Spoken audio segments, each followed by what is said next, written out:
नमस्कार जोहार। चलिए जानते हैं झारखंड की ताजा खबरों को, लेकिन उससे पहले अगर आपने अभी तक इस चैनल को सब्सक्राइब नहीं किया तो सब्सक्राइब कर लें, जिससे कि आपको झारखंड की ताजा खबर रोजाना मिलती रहे। सबसे पहली बड़ी खबर, साहिबगंज के मंगल हाट में 5000 से भी अधिक कन्याओं ने निकाली कलश यात्रा। राजमहल के मंगल हाट सार्वजनिक दुर्गा पूजा समिति के माध्यम से भव्य कलश यात्रा निकाला गया, जिसमें 5001 से भी अधिक महिलाओं ने भाग लिया और जल भरकर विभिन्न गाँव का भ्रमण करते हुए मंदिर पहुंची। कलश यात्रा का शुभारंभ एसडीओ रोशन कुमार सिंह ने किया था। एक और बड़ी खबर की बात करें तो इजराइल से 38 घंटे की यात्रा करके सुरक्षित रांची पहुंची विनीता घोष। इजराइल से 38 घंटे का सफर तय करके आरेपुरी रातू रोड की विनीता घोष रांची पहुंच गई है। अभी इजराइल और हमास में भयंकर युद्ध जारी है और शाम 4 बजे बिरसा मुंडा एयरपोर्ट के अराइवल से बाहर निकलकर विनीता घोष ने नम आंखों से अपने पिता विश्वजीत घोष से लिपट गई। मां रूपा घोष 3:30 बजे से अराइवल गेट पर टकटकी लगाए बैठी थी और बेटी को सुरक्षित देखकर उनका स्नेह छलक उठा। बड़ी खबर, रांची धनबाद समेत इन जिलों में आज पावर कट, घंटों बिजली गुल रहने से त्रस्त रहेंगे लोग। धनबाद शहर में आज बिजली गुल रहेगी और इस दौरान शहर की अलग अलग सब स्टेशन में मेंटेनेंस का कार्य जारी है। वहीं खूंटी में भी बिजली संकट देखने को मिल सकता है, क्योंकि यहां पर भी मेंटेनेंस का काम जारी है ताकि दुर्गा पूजा में किसी भी तरह की बिजली बाधित ना हो पाए। एक और बड़ी खबर की बात करें तो 30 अक्टूबर को पलामू में रोजगार मेले का आयोजन। 5000 युवाओं को नियुक्ति पत्र सौंपेंगे मुख्यमंत्री। पलामू प्रमंडल के युवाओं को रोजगार का अवसर मिलने वाला है। इसके लिए 30 अक्टूबर को पलामू में रोजगार मेले का आयोजन किया गया है। मुख्यमंत्री हेमंत सोरेन युवाओं को नियुक्ति पत्र सौंपेंगे। और बता दें कि पलामू, गढ़वा और लातेहार के युवाओं के लिए राज्य सरकार ने पहल करते हुए नौकरी देने की योजना तैयार की है और यह नौकरी सरकारी और निजी क्षेत्र के कंपनियों में दिया जाना है। राज्य सरकार के श्रम नियोजन विभाग ने इसके लिए तैयारियां शुरू कर दी है। युवाओं को रोजगार देने के लिए कई मल्टीनेशनल कंपनियों से संपर्क किया गया है। आगामी 30 अक्टूबर को पलामू में रोजगार मेले का आयोजन किया जाना है और इसमें मुख्यमंत्री हेमंत सोरेन खुद ही भाग लेंगे। बड़ी खबर, चाईबासा में बोले हेमंत सोरेन, 20 सालों तक जिन्होंने झारखंड को लूटा है वो हम पर लगाते हैं आरोप। मुख्यमंत्री ने कहा कि पूर्व की सरकार ने झारखंड को 20 सालों तक लूटा और हम पर लगाए जा रहे आरोप हमें जितना डराया जाएगा हम और भी ज्यादा मजबूत होंगे। और ये बातें मुख्यमंत्री हेमंत सोरेन ने पश्चिमी सिंहभूम के गोयलकेरा के हाट बाजार में शहीद देवेंद्र मांझी की 29वीं पुण्यतिथि पर कही है। बड़ी खबर, सालखन मुर्मू ने किया बड़ा दावा, कहा कि धार्मिक आजादी से आदिवासियों को किया जा रहा वंचित, लगातार हो रहा धर्मांतरण। रांची में 8 नवंबर को होगी जनसभा। आदिवासी सिंगल अभियान के राष्ट्रीय अध्यक्ष पूर्व सांसद सालखन मुर्मू ने कहा कि प्रकृति पूजक आदिवासियों के लिए सरना धर्म कोड नहीं देना उसे मुसलमान और ईसाई बनाने के लिए मजबूर करने जैसा है। मुर्मू विधानसभा अतिथि गृह में पत्रकारों को संबोधित कर रहे थे और कहा कि सरना धर्म कोड की मान्यता देश के लगभग 15 करोड़ प्रकृति पूजक आदिवासियों के अस्तित्व, पहचान, हिस्सेदारी के लिए बेहद अहम है और यह संवैधानिक मौलिक अधिकार भी है। 2011 की जनगणना के मुताबिक लगभग 50 लाख आदिवासियों ने सरना धर्म लिखा था, जबकि मान्यता प्राप्त 44 लाख जैनों ने लिखा है। तब भी सरना धर्म कोड की मान्यता नहीं देना भारत के आदिवासियों को उनकी धार्मिक आजादी से वंचित करना है। एक और बड़ी खबर की बात करें तो मंत्री आलमगीर आलम ने अभियंताओं के साथ किया स्थल का निरीक्षण। कहा कि पाकुड़ में बाईपास का निर्माण जल्द कीजिए। पाकुड़ के लोगों के लिए खुशखबरी है, पाकुड़ में जल्द बाईपास का निर्माण शुरू करवाया जाएगा। इसको लेकर झारखंड के ग्रामीण विकास मंत्री आलमगीर आलम ने 2 महत्वपूर्ण बाईपास निर्माण को लेकर स्थल का निरीक्षण किया। शहरी क्षेत्र में रह रहे लोगों को सड़क जाम की समस्या से निजात दिलवाने के लिए बाईपास निर्माण की दिशा में प्रयास तेज कर दिए गए हैं। झारखंड के ग्रामीण विकास मंत्री आलमगीर आलम ने पुलिस केंद्र से रेलवे फाटक, शैतान खाना, अंजना और शहर कोल से प्यादापुर तक प्रस्तावित बाईपास सड़क का निरीक्षण किया और निरीक्षण के दौरान पथ निर्माण विभाग के अभियंता, प्रमुख एनएच के अधीक्षण अभियंता और कार्यपालक अभियंता मौजूद रहे। बड़ी खबर, जामताड़ा में अज्ञात बीमारी से एक ही परिवार के 2 सगे भाइयों की मौत, घटना से सनसनी। जामताड़ा से जहां पर नारायणपुर थाना क्षेत्र की पबिया पंचायत अंतर्गत जबरदहा 2 गांव में अज्ञात बीमारी से एक ही परिवार के 2 सगे भाई की मौत हो गई।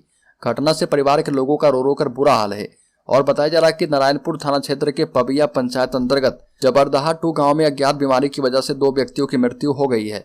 मृतक दोनों एक ही परिवार के सगे भाई हैं। पिछले 10 अक्टूबर को इसकी मां सीमोती मरांडी की भी मौत हो चुकी है। बड़ी खबर, हजारीबाग में मतांतरण करवाने पहुंचे ईसाई प्रचारक को ग्रामीणों ने बना लिया बंदी। ईसाई मिशनरी लगातार झारखंड में कई प्रलोभन देकर हिंदुओं और गरीब आदिवासियों का मतांतरण करवा रहे और उन्हें विभिन्न तरह के लालच दिए जाते हैं। और बता दें कि मतांतरण करवाने पहुंचे ईसाई प्रचारक को बंदी बना लिया गया। 10 परिवार की घर वापसी को लेकर सहमति के बाद छोड़ा गया। ईसाई मिशनरियों का झारखंड में मतांतरण का खेल लगातार धड़ल्ले से जारी है। हजारीबाग का दारू प्रखंड उन इलाकों में से एक है जो पिछले 6 सालों से मतांतरण का दंश झेल रहा। मतांतरण को लेकर चलाए जा रहे अभियान से नाराज ग्रामीणों ने देर रात धर्म प्रचारक अनुज बेसरा और झूमर चुरचुक को बंधक बना लिया। अनुज बेसरा मतांतरण कर चुकी हेमिया देवी पति महेश हेम्ब्रम के बुलावे पर प्रार्थना सभा के लिए बुलाए गए थे। इस दौरान ग्रामीणों को इसकी भनक लग गई और उसे रात में ही पकड़ लिया गया। दोनों पर आरोप है कि वो धर्म प्रचार की आड़ में लोगों का मतांतरण करवाते हैं और कई लोगों को अपना शिकार बना चुके हैं। बड़ी खबर, अवैध शराब के खिलाफ गिरिडीह पुलिस ने बड़ी कार्रवाई की है। पुलिस ने एक ऐसे क्षेत्र में छापा मारा है जहां पर 1.5 दर्जन भट्टियों का संचालन किया जा रहा था। इन भट्टियों में महुआ शराब की चुलाई की जा रही थी। बता दें कि घने जंगल के बीच गिरिडीह में अवैध शराब का कारोबार फल फूल रहा था और यहाँ 1 किलोमीटर इलाके में 1 दर्जन से अधिक झोपड़ी बनाकर महुआ शराब की चुलाई धड़ल्ले से की जा रही थी। इसकी जानकारी जिले के एसपी दीपक कुमार शर्मा को लगी और सूचना के बाद एसडीपीओ अनिल कुमार सिंह और मुफस्सिल थाना प्रभारी कमलेश पासवान को त्वरित कार्रवाई करने के निर्देश दिए गए और इस निर्देश के बाद 13 अक्टूबर की रात को टीम गठित की गई और अगले सुबह मुफस्सिल पुलिस और क्विक रिस्पांस टीम ने छापेमारी की। छापेमारी के दौरान वन विभाग की टीम का भी सहयोग लिया गया। बड़ी खबर, देवघर में नवंबर से घर घर पाइप से पहुंचेगी गैस। पहले फेज में 1000 लोगों को कनेक्शन। देवघर में गोड्डा के सांसद डॉक्टर निशिकांत दुबे के साथ आईओसीएल के कार्यकारी निदेशक एसके झा एवं जीएम शैलेश कुमार सिंह की बैठक हुई और बैठक में देवघर एवं मधुपुर में सिटी गैस परियोजना के कार्य की समीक्षा की गई। सांसद ने कहा कि फरवरी 2024 में मधुपुर में सिटी गैस की आपूर्ति शुरू कर देनी है और मधुपुर में भी कार्य में तेजी लाएं। साथ ही देवघर शहर में दूसरे फेज में जितने भी सिटी गैस कनेक्शन के आवंटन दिए गए हैं उन लोगों को इस सुविधा का लाभ दिया जाएगा। आईओसीएल के अधिकारियों ने बताया कि देवघर में पाइप बिछाने एवं कनेक्शन का फॉर्म कलेक्ट किया जा रहा। नक्सलियों के पास से AK-56 से लेकर अमेरिकन राइफल।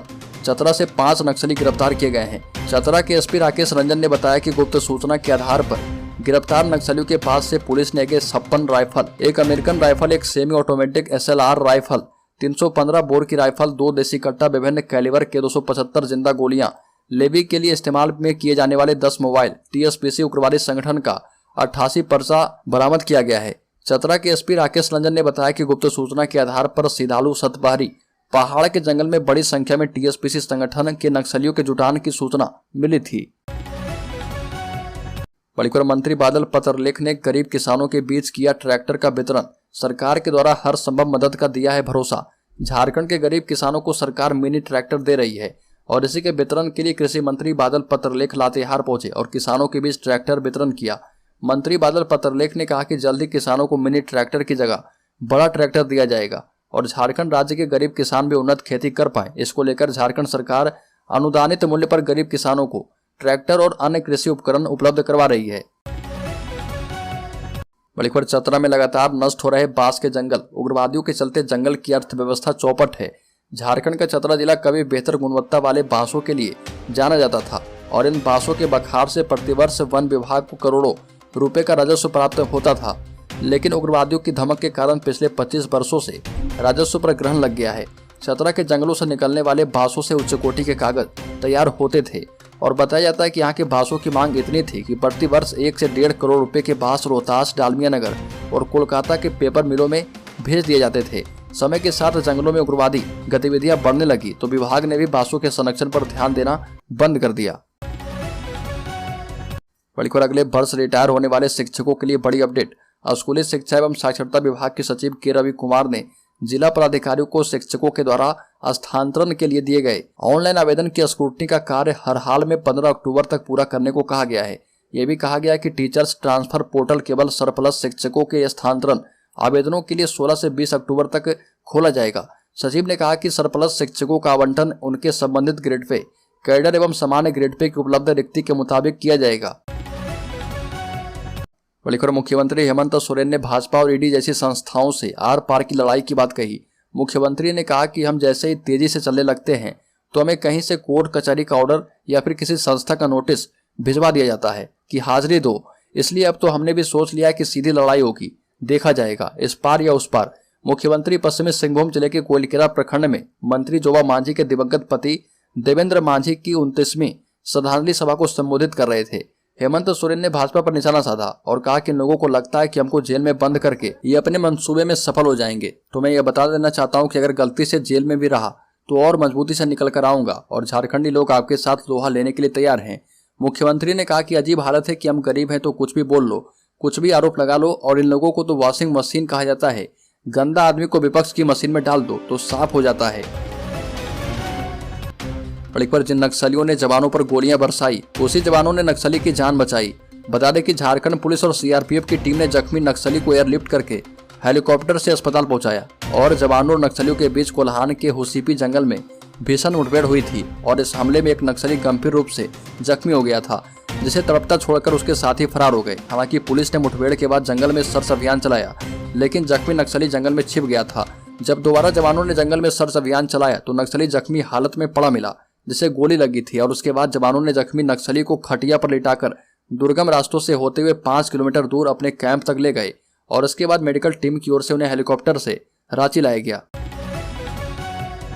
बड़ी ईडी के समन पर हाईकोर्ट से मिला झटका तो जनता के सामने छलका मुख्यमंत्री हेमंत सोरेन का दर्द। मुख्यमंत्री हेमंत सोरेन ने कहा कि केंद्र सरकार झारखंड का हक मांगने पर हमें एजेंसियों को भेजकर परेशान करती है। 1,36,000 करोड़ रुपए से विकास की गति और भी तेज होगी, पर केंद्र सरकार यह पैसा देने के लिए तैयार नहीं है। लेकिन एजेंसियों की धमकी से प्रदेश का विकास नहीं रुकेगा।